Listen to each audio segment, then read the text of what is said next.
You're listening to an Airwave Media Podcast. Feel like who art Ed? We'll try to spice it. Who art Ed? Mr. Wood art Ed me. Good. Either way, it's ambiguous. It works on so many levels. I know. That's off to a great start. Welcome to Who Arted, where we explore visual arts in an audio medium. I'm your host, Kyle Wood, and today we're going to be looking at Henri de Toulouse Lautrec. Henri de Toulouse Lautrec was associated with the Moulin Rouge since it first opened in 1891. He was captivated by the unique spirit of the club, where people of all walks of life would mingle and enjoy the festivities. Of course, it probably also helped that the nightclub's owner bought Lautrec's Equestrian painting to hang in the foyer. That painting was one of Lautrec's many works depicting the circus. It had a dynamic and exciting composition showing the performers in action. It seems fitting for the Moulin Rouge, which was best known for its active performances and circus-like atmosphere. In addition to being the birthplace of the high-energy can-can dance, the Moulin Rouge boasted some other wild innovations, including building a dance floor for patrons to dance along as the spirit moved them. There was even an elephant on the premises in the garden. Needless to say, the owners knew how to throw quite a party and attracted a lot of attention.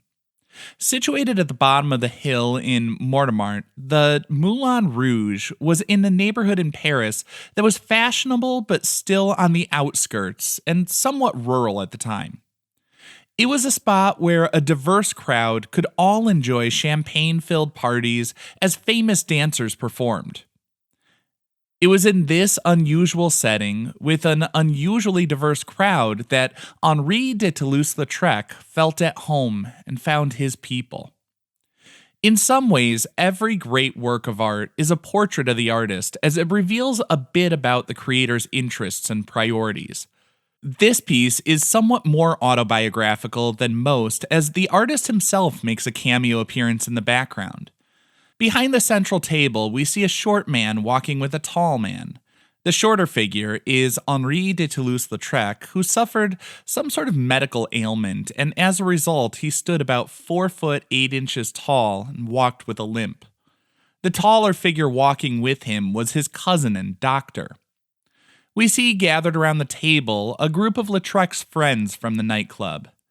Starting at the right-hand side of the table, we see the writer Edouard Dujardin, the dancer La Macarona, 2 photographers, Paul Secau and Gilbert, and finally, the focal point of the group, the figure situated with her back to the viewer, but a shock of red hair that would be unmistakable to so many in that scene at the turn of the century.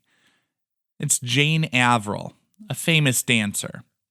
Looking at the picture, there are so many odd details. Many of my students laugh at the pig-nosed woman in the eerie green coloration. That was another dancer, apparently seated at another table and lit from underneath with a gas lamp. That face looking out directly at the viewer was so off-putting that at one point, Toulouse-Lautrec, or his dealer, apparently cropped her out of the picture, removing a portion of the canvas to make it more appealing to potential buyers. It was reattached in the early 20th century.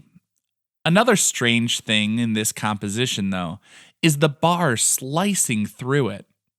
The bottom right quadrant of the canvas is taken up by a wooden bar top cutting through at a 45-degree angle. This has a few functions.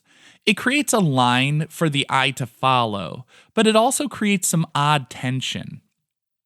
Because the countertop is so empty, it's flat and smooth and provides a contrast to the more active scene of the patrons in the club. There's an asymmetrical balance that creates a sense of unease as the composition feels in some ways unsustainable.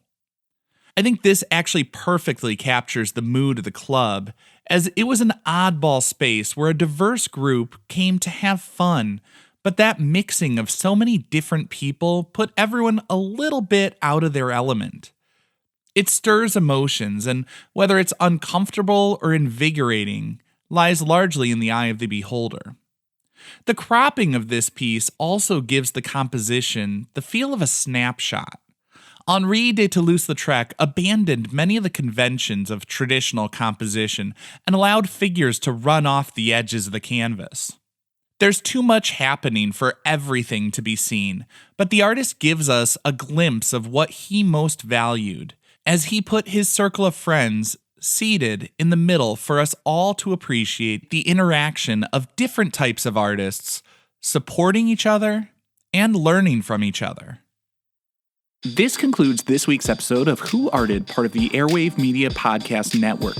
If you found this tolerable, please leave a rating or review on your favorite podcast app. You can find images of the work being discussed this week and every week on social media at Who Arted Podcast on Twitter, Instagram, and TikTok, and of course on the website whoartedpodcast.com. Podcast done.